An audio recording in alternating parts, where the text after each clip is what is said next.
Perhaps you have been hearing this, that emotions are temporary, decisions are permanent. Emotions are temporary, decisions are permanent. So you don't decide on how you feel. You decide on what is right and what is wrong. Because later on you will realize how you feel today will not be how you will be feeling tomorrow.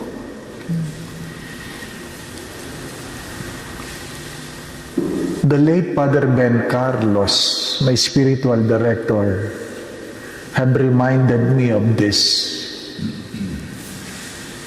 that whatever you choose the most loving thing to do. Whatever you choose the most loving thing to do.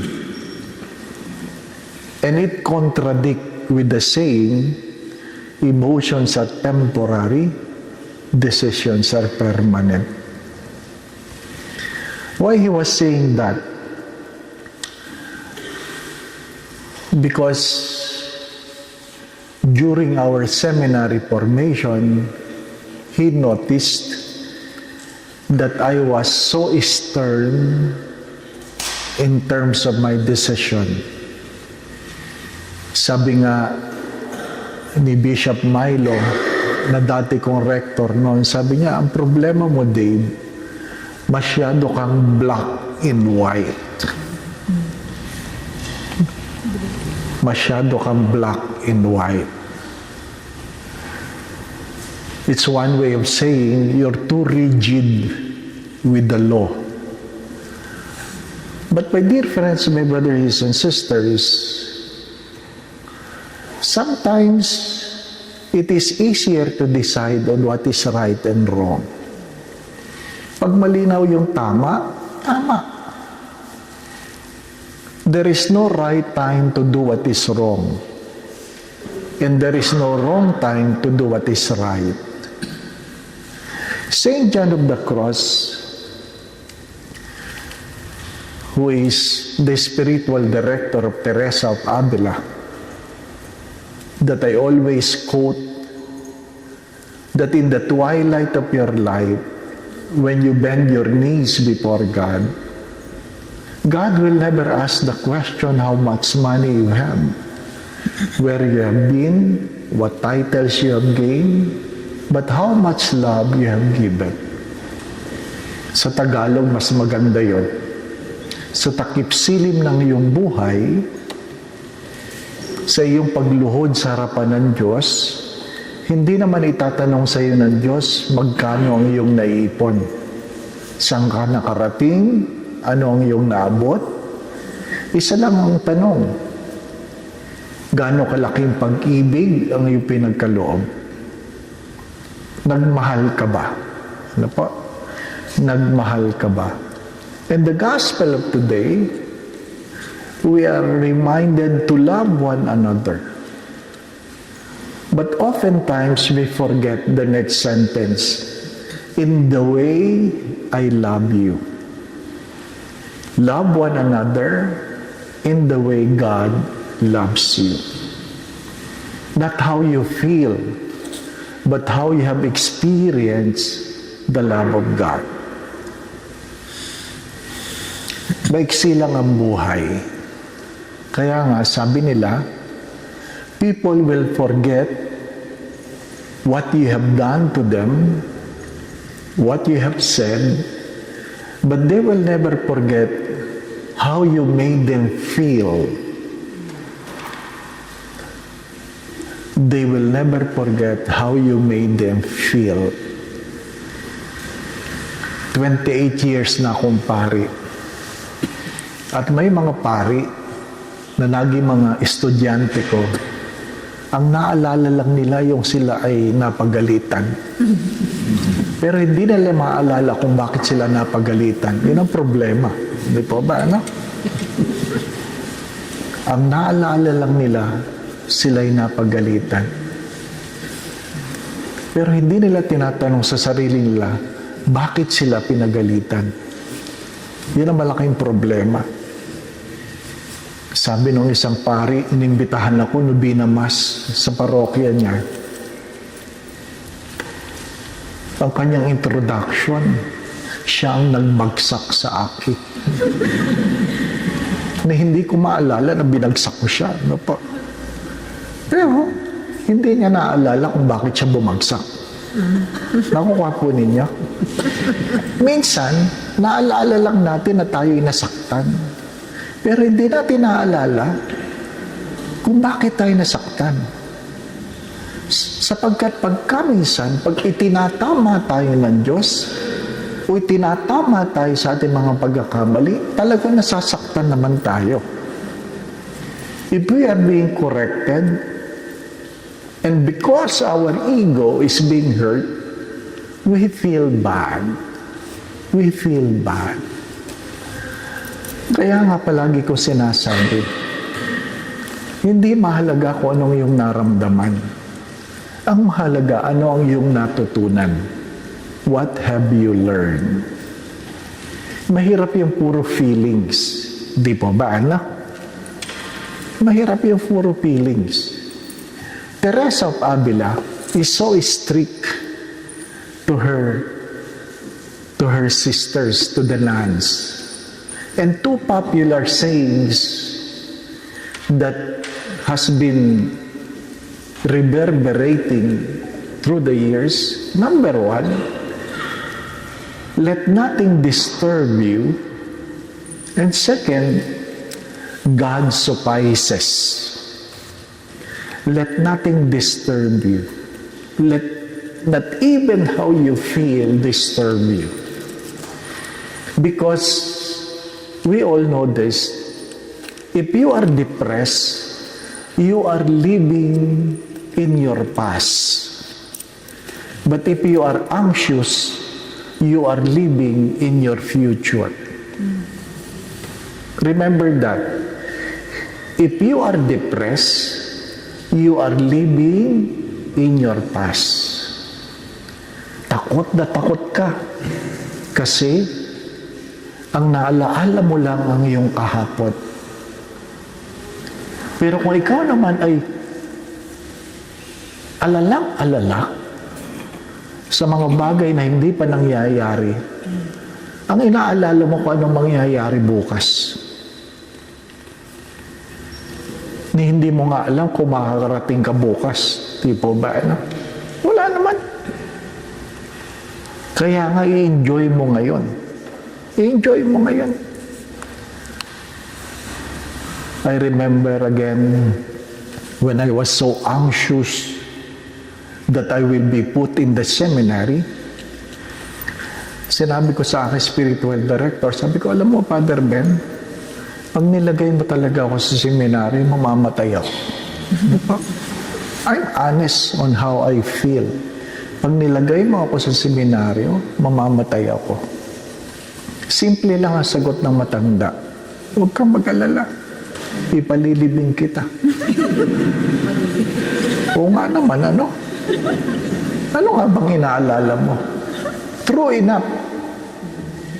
I was in this seminary for 15 years. Hindi naman ako namatay. At marami ako natutunan tungkol sa aking sarili. My dear friends, my brothers and sisters, it's good to always ask the Lord, what are you trying to teach me? Anong tinuturo mo sa akin? Sabi ko nga sa inyo sa nakalipas na araw, you can never avoid pain because it's how you perceive things. When you are being drawn from your comfort, it's painful. But when you learn to distance yourselves from your comfort zones, it's the only time you're able to grow. You are able to grow. Let nothing disturb you. If you know that God is with you, God suffices. If you have everything in this world and you don't have God, you have nothing. But if you don't have everything in this world and the only thing you have is God, you have everything. God is everything. Sabi nga nila, palagi ito tinatanong ni Bishop Bacani, ano po, pag mayroon kang ginagawa, ikaw ay masaya, itanong mo daw, nasaan ang Diyos dito? Where is God? Pag ikaw din ay malungkot, if you are sad, you also ask the question, where is God? Where is God? Because God walks with us. In our pilgrimage, you ask yourself, where is God? Nasaan ang Diyos?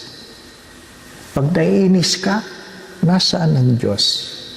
Pag natutuwa ka, nasaan ang Diyos? Pag ayaw mo yung kinakain mo, nasaan ang Diyos? Totoo yun. Pag gustong-gusto mo yung kinakain mo, nasaan ang Diyos? That is the most important thing. Where is God? Do not forget this as we celebrate in the very place where Teresa was born. Where is God? I do not know if you know this story, that at the age of 12, isipin nyo, anong iniisip nyo nung kayo ay 12 years old? Ha? Wala kayong isip. Oh, di ba? At the age of 12, Teresa of Avila has already thought of going to heaven. He wants to go out. He wants to go out of the wall. And when her uncle asked him, where are you going? And he said, I want to go to the Moors, to the Muslims. And she was asked, why? I want to die. And when she was asked, why do you want to die? Because I want to go to heaven. At the age of 12, can you imagine? At the age of 12.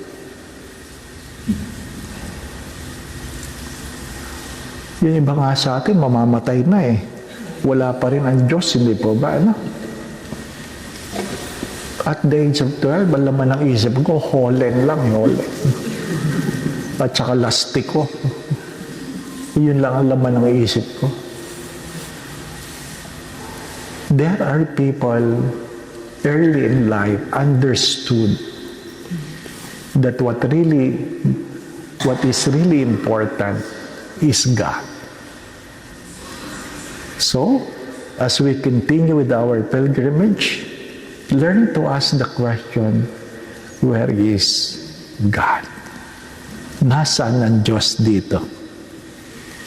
Pag tinitingnan mo yung t-shirt na gusto mong bilhin, where is God? Di ba?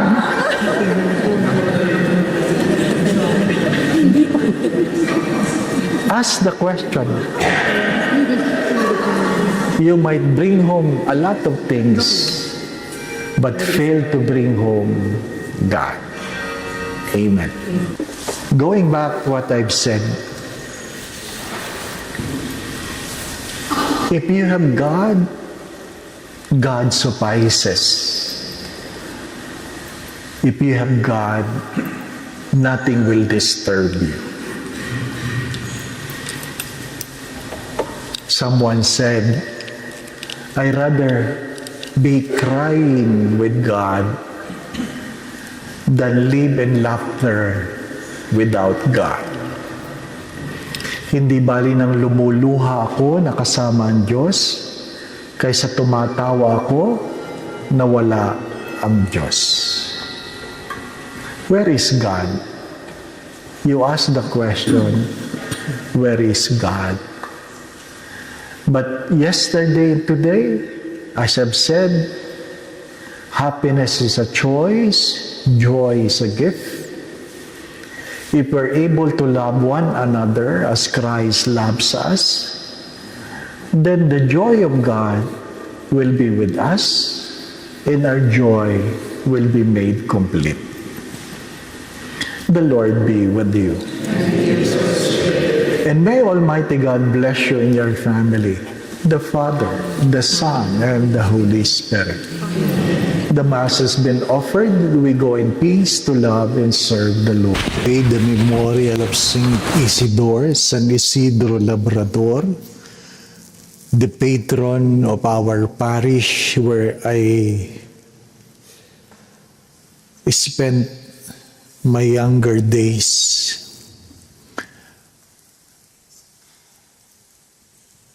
Today also will be the ordination of the three deacons to the diaconate of the three young men who made their profession of faith yesterday, last night. Ordination usually done in a memorial or a feast day of a saint. But when we were ordained in September 1998, there was no memorial or celebration in the liturgical calendar of our country. Kaya nagtatanong kami, ba't naman tayo inordinahan ng wala man lang piyesta? Ano po? Wala man lang piyesta. Later on, I realized that September 19 is the feast day of Our Lady of La Salette.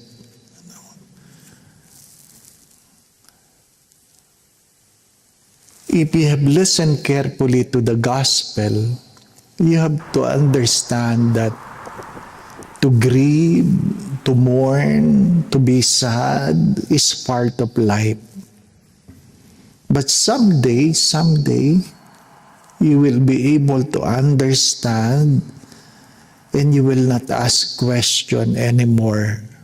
Bakit? Naintindihan mo na. Kung naalala ninyo, or maybe some of you have heard this story, that one time, January 15, 1995, the late John Paul II visited our country, and I was one of among the assistant of the late Archbishop Oscar Cruz. And he was the president of the Federation of Asian Bishops Conferences during those time. So siya po naghahanda ng mga material para sa meeting ng obispo. At nagkataon o tinaon nila, yun ang pagdating ng Santo Papa. And January 15 was also the time for the Mass in Luneta. And I told the late Archbishop, sabi ko, Archbishop, birthday ko. Baka naman pwedeng makahalik ako sa kamay ng Santo Papa. Birthday ko naman. Hindi siya sumagot. Nung hapon ng January 14, sabi niya, I'm sorry you cannot join us in Luneta. Maiiwan ka dito sa San Carlos kasi meron ako ipagagawa sa iyo. Gusto kong sabihin, gagawin ko na lahat bago dumating. Ano po? But out of obedience, naiwanan ako. Yung gabi ng January 14, after dinner, nasa oratory na ako. Nagmumukmuk, nagrereklamo. Wala akong sinabi sa Diyos. Sabi ko, birthday ko pa man din. Bakit? Bakit? Yun lang sinabi ko. Hindi ako nakatulog. hanggang alas 4 na madaling araw sa oratory. Bakit? Ano po? Bago umalis yung mga kasama ko seminarista, sinilip pa nila ako sa oratory at sabi nila, happy birthday. Ano po? Mga visit. Ano po? Nangaasar. Alam mong hindi ka binabati, inaasar ka lang. So, nando sila sa luneta, inaayos ko yung mga dapat gamitin, at pinapanood ko sila sa TV. At nung nagsisimula ng misa, hindi ko kaya silang panoorin. Tinulog ko na lang sa sama ng loob. But 2 o'clock in the afternoon, the meeting of the bishops came, and I was wondering why the whole door, all the doors were locked, and we failed to start on time. At ng 2:30, biglang lumabas sa stage ang Santo Papa. Dumaan sa likod. Sabi ko, anong ginagawa niyan dito? No po. So, nagsalita lang ng konti, mga 3 minutes. At sabi lang ni Archbishop Oscar Cruz, can the bishop have a picture with you? So, lahat ng obispo nagpa-picture. Nakatulala lang ako. At nung matapos na magpa-picture lahat ng bishop, tinawag ako ni Archbishop Oscar Cruz. Tapos, siyempre, lumapit ka. Nanginginig ako. Kasi alam ko, mamano ako. Ang problema, hindi ako nakapaghanda ng script. Dapat may script eh. Ano po? Buongiorno. Ano po? Ha? Wala, hindi ko nasabi. Nang nasa harap na ako ng Santo Papa, sabi na Archbishop, this is my executive assistant and it is his birthday today. So hindi binitawan ng Santo Papa ang kamay ko. Kaya ang dami kong picture. Daldal ng Santo Papa. Hindi ko naintindihan ang mga sinasabi. Ano po? Bakit? Ang laman ng isip ko ay yung aking pagdadabog the night before. Parang sinasabi ng Diyos, ano yung sinasabi mo kagabi? Wala ka nang masabi. Ano po? Nagko-complain kasi hindi mo naintindihan. Nagdadabog kasi hindi mo naintindihan. Lumuluha ka kasi hindi mo naintindihan. At nang dumating na ang dahilan, may paraan ang Diyos, punong-puno ka ng galak. Third, siyempre natutuwa ako yung mga tao pag nagse-celebrate ng birthday, October 4, May 15, mga piyesta ng mga santo. Ano po? Sabi, ay, kaya sila mga banal. Ang mga birthday nila, araw ng mga piyesta ng santo. January 15, wala ding santo. Wala ding santo. But when I was ordained, my first assignment as deacon and the first 6 months of my priesthood is in the parish of Our Lady of the Poor, ina ng mga dukha. Lo and behold, the feast day of Our Lady of the Poor is January 15. January 15. Hindi ko lang alam. Mahirap yung reklamo tayo na reklamo, hindi lang pala natin alam. Di pa ba na? Bakit hindi popular ang piyesta ng ina ng Lasalet? Isa lang ang dahilan. Malayo eh. Ang layo. Hindi madaling puntahan. Tinatanong ni Tricia, anong paborito mong lugar? Nagsabi ako ng mga lugar at sinabi kong kakaiba pa rin ang Holy Land. Pero dito sa Lasalet, hindi ako bumibisita. Umuuwi ako. Hindi ako bumubisita. Umuuwi ako. Hindi ako miyembro ng kongregasyon ng Our Lady of La Salette. Pero alam ko, anak ako ng ina ng La Salette. Pag dumadating ako dito, sinasambit ko, Inay, nandito uli ako. Pag umuwi ka sa bahay, hindi ka naman namimili ng ulam. Kaya kahit anong ulam, okay lang. Pag umuwi ka sa bahay, hindi ka naman namimili ng kama. Kahit gano'n ang kama mo, okay lang. Hindi ka naman namimili ng CR. Kaya kahit ang CR mo gano'n, okay lang. Na pag naligo ka, basa lahat sa sobrang liit, di ba ba ano? Dahil umuwi ka, namimiss mo ang kandong ng iyong ina, namimiss mo ang yapos.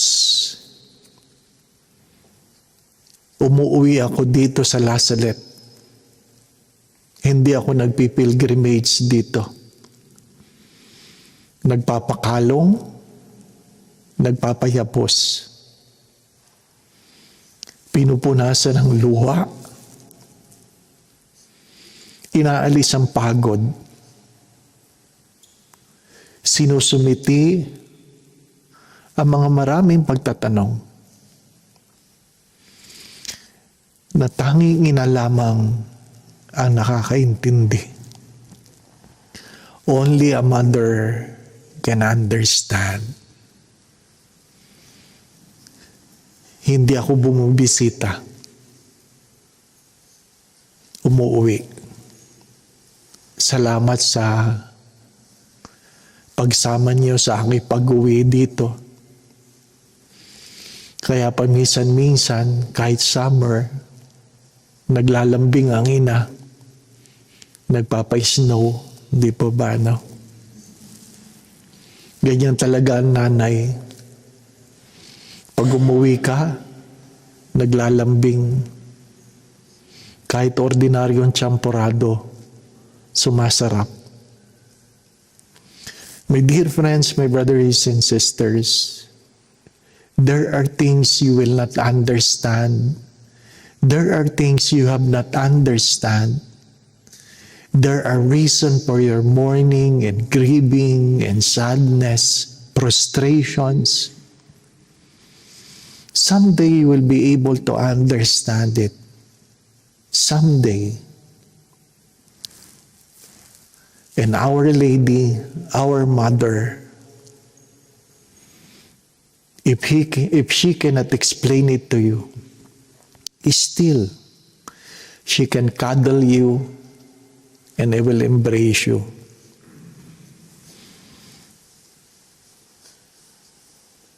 Let our Mother do it for you. Amen. Hindi naman kalapastanganan. Bagamat hindi ako bahagi ng kongregasyon ng La Salette, sinabi ko ako'y anak din. Kaya sa lugar na ito, hindi ako bumibisita. Umuwi ako. Paminsan-minsan mahalagang umuwi. Paminsan-minsan. Punasan ang luha. Ipagpag ang pagod. Damhin ang init ng pagmamahal, ang yapos ng isang ina na hindi naguhusga, punong-puno ng pagmamahal. Ang ina ko, ina niyo rin. Marahil ngayon niyo lang siya nakilala.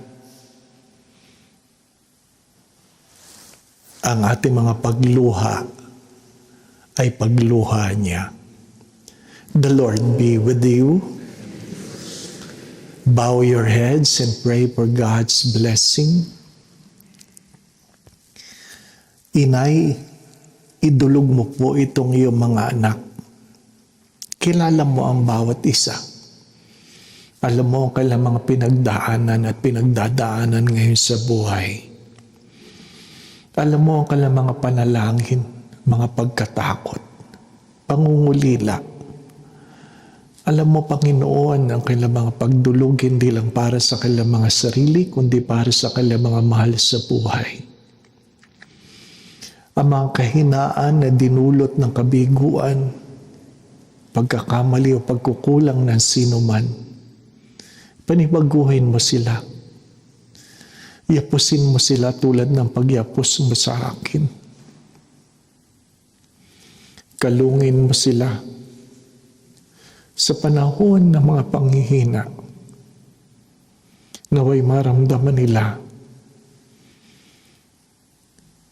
ang iyong pagmamahal. Samahan mo sila saan man sila magpunta. Lagyan mo ng ngiti ang kanilang mga labi sa panahon ng mga pagluha. Kalakasan sa panahon ng kahinaan. Pag-asa sa panahon ng kabiguan. Idulog mo kami sa Ama. At nawa ang bawat isa sa amin sa patuloy naming paglalakbay. Lukuban mo kami ng Ama na kanyang pagpapala. Kami ang aming pamilya ay pagpalain nawa ng Diyos sa ngalan ng Ama at ng Anak at ng Espiritu Santo. The Mass has been offered. We go in peace to love and serve the Lord. The Lord be with you. And with your A spirit. reading from the Holy Gospel according to Saint Luke. Glory to you, O Lord.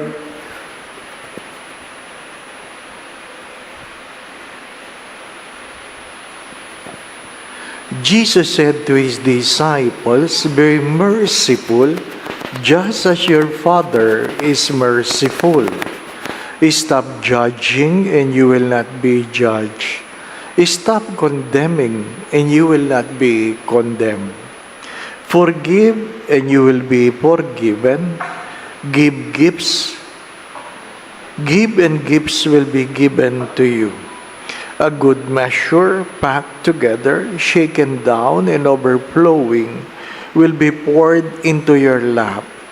For the measure with which you measure will in return be measured out to you."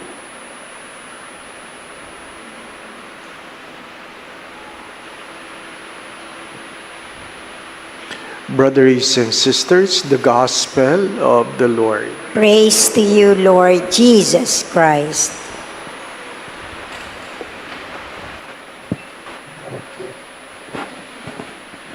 This coming Wednesday, I was invited to give a recollection in Most Holy Trinity Parish in Balik-Balik. And the title of the topic that was given to me is, magpatawad ka para maging malaya, magpatawad para maging masaya. Ano po?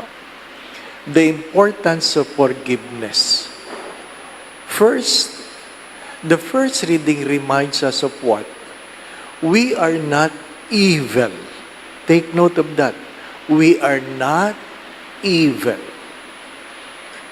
We are good, but we do evil things. Nakakagawa tayo ng kasalanan at nakakagawa tayo ng mga bagay na hindi dapat natin ginagawa. May mga kasalanan na pwedeng bayaran, pero may mga kasalanan na sadyang pagdating ng araw, matatanggap mo lang ang iyong kapatawaran kapag ikaw ay nagpatawad. Pag ikaw ay nagkasala, nakadispalko ka ng pera, nagnakaw ka, ang penas mo palagi ay bayaran mo. bayaran mo. Pag may nagawa kang mali sa iyong kapwa, humingi ka ng tawad. Pero may mga kasalanan na wala kang magawa, hindi mo na may babalik, katulad ng abortion. Kahit anong pagsisisi ng isang babae, dahil siya ay naglaglag, hindi na niya may babalik yun. Hindi yan pwedeng Our Father in Hail Mary lang ang penance. You have to do something to recompense the evil you have done. And most of the time, the priest would say, you serve in an institution that helps either unwed mothers or abandoned children. Abandoned children. Try to understand how does it feel to be abandoned by putting your feet on the shoes of the other. What is the gospel trying to tell us? The measure we give will be the measure that will be given to us. And as I've said, the only way to be forgiven sometimes is to forgive. Yung iba, sabi, pinatawad ko na yan, Father. Ayaw ko lang makita uli. Pinatawad ko na. Ayaw ko lang makita. Nag-away yung mag-asawa. Nagkamali si Mister. Pinalayas ni Mrs. Ay di lumaya si Mister. Tapos pinapamalita niya, nilayasan ako ng asawa ko. Pinalayas mo hindi po ba? Saan lalagay yung mister mo? Ano po? Minsan, hindi natin alam kung ano ang dapat. Ano ang dapat. And many times I have said this, there are things that can be forgiven but can never be forgotten. May mga bagay na pwedeng patawarin pero hindi pwedeng limutin. Kaya nga dapat nag-iingat tayo. Nag-iingat tayo. Mga minamahal na mga kapatid, every day we pray the Lord's Prayer and we always remind ourselves, forgive us of our sins as we forgive those who sin against us. Because sin is not only wrong, it makes us to live in bondage with the sins we have committed. Ang ating mga kasalanan ang nagkukulong sa atin. At sabi nga sa Ebanghelyo, na kung saan dapat ikaw ay tumatanggap ng masaganang biyaya, na umaawas hanggang sa iyong